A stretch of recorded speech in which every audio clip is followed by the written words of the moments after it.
Frères et sœurs, bonjour. Je vous salue tous au nom de notre glorieux Seigneur et Sauveur, Jésus-Christ, notre Roi. Aujourd'hui, j'aimerais donner une petite exhortation afin que le peuple de Dieu en prière puisse se baser dessus pour orienter leur prière. Nous allons lire un texte. Nous n'avons pas le temps de lire un long texte, mais juste un petit, selon que le Seigneur nous conduit. Je vais lire donc dans Apocalypse chapitre 16, à partir du premier verset, donc juste le premier verset et le deuxième verset. On va lire juste les deux premiers versets. Et j'entendis une voix forte qui venait du temple et qui disait aux 7 anges: allez et versez sur la terre les 7 coupes de la colère de Dieu. Le premier alla, et il versa sa coupe sur la terre. Et un ulcère malin et douloureux frappa les hommes qui avaient la marque de la bête et qui adoraient son image. Frères et sœurs, ce que nous sommes en train de vivre aujourd'hui, nous voyons qu'à travers toute la planète, les populations de la plupart des nations, de la plupart des grandes villes dans le monde, sont confinées. Pas de mouvements, limitation des circulations, interdiction de sortir dans la rue pour les autres villes en Occident sans l'autorisation. Les rues sont désertes dans des villes en France, par exemple. J'ai causé avec une sœur hier qui m'a dit qu'elle a une autorisation pour circuler comme elle travaille dans le secteur médical, et il arrive qu'elle se retrouve seule dans un grand bus de transport en commun, voire dans le métro. Alors, ce que nous vivons aujourd'hui, c'est des signes prémonitoires, des signes qui nous donnent une première pensée, une notion, une idée, une première idée de ce que sera le monde lors de la grande tribulation après l'enlèvement. La grande tribulation qui va se produire certainement parce que l'Esprit de Dieu l'a déjà indiqué à ses saints serviteurs, et cela a été mentionné dans les Écritures saintes, dans la Bible. Donc, nous voyons comment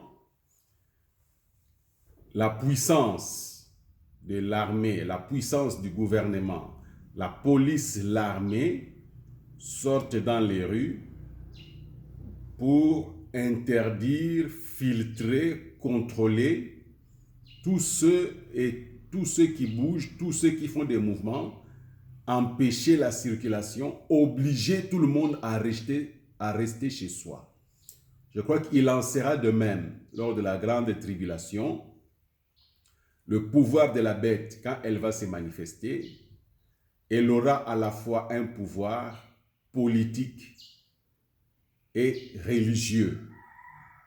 Politique d'abord parce que si vous lisez dans le livre d'Apocalypse, vous verrez que la bête qui est annoncée dans Apocalypse travaille avec les pouvoirs politiques. Et tous les hommes politiques, les gouvernements mondiaux se soumettront à son obéissance, à son autorité. Aussi un pouvoir religieux, parce que comme la Bible nous l'indique, si vous lisez dans le livre d'Apocalypse, vous allez voir que la bête oblige que tout le monde l'adore, au lieu d'adorer le Dieu qui a créé la terre et les cieux. La bête va imposer qu'on l'adore comme Dieu. Donc, cette bête va combiner et le pouvoir politique, elle aura le pouvoir de l'armée, et le pouvoir religieux, le tout entre ses mains. Mais néanmoins, avant les derniers temps, avant que Dieu ne puisse mettre fin à ce monde, il va envoyer une certaine série de sanctions contre la terre pour tous ceux qui auront péché contre lui. Et c'est dans le cadre justement de ce que Dieu fera que le texte que nous venons de lire dans Apocalypse 16 trouve son origine et son utilité. Voilà, donc ici il est question des 7 anges qui sont chargés de verser les 7 coupes de la colère de Dieu. Il faut que les 7 coupes soient déversées sur la terre avant que le tabernacle du témoignage céleste soit ouvert. Et les 7 anges, avec les 7 coupes, agissent sur l'ordre de Dieu lui-même. Si vous lisez plus haut, vous verrez que c'est l'un des 4 êtres vivants qui va donner 7 coupes d'or aux 7 anges, les 7 coupes d'or qui sont pleines de la colère de Dieu qui vit au siècle des siècles. Donc c'est Dieu lui-même qui donne cet ordre pour que les 7 coupes soient déversées sur la terre. Et dans le texte venant de lire, le premier ange, il a versé sa coupe sur la terre. Et quand il a versé sa coupe sur la terre, un ulcère malin et douloureux a frappé sans exception les hommes qui avaient la marque de la bête et qui adoraient son image.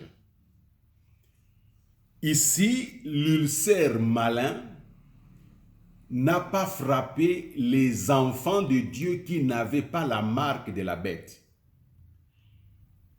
Dieu prend soin de ceux qui lui appartiennent. Et sa coupe de colère n'est pas destinée à ses enfants, mais tout simplement à ceux qui l'ont rejeté, qui ont refusé de se repentir, qui vivent dans le péché et qui acceptent d'adorer la créature au lieu d'adorer le Créateur.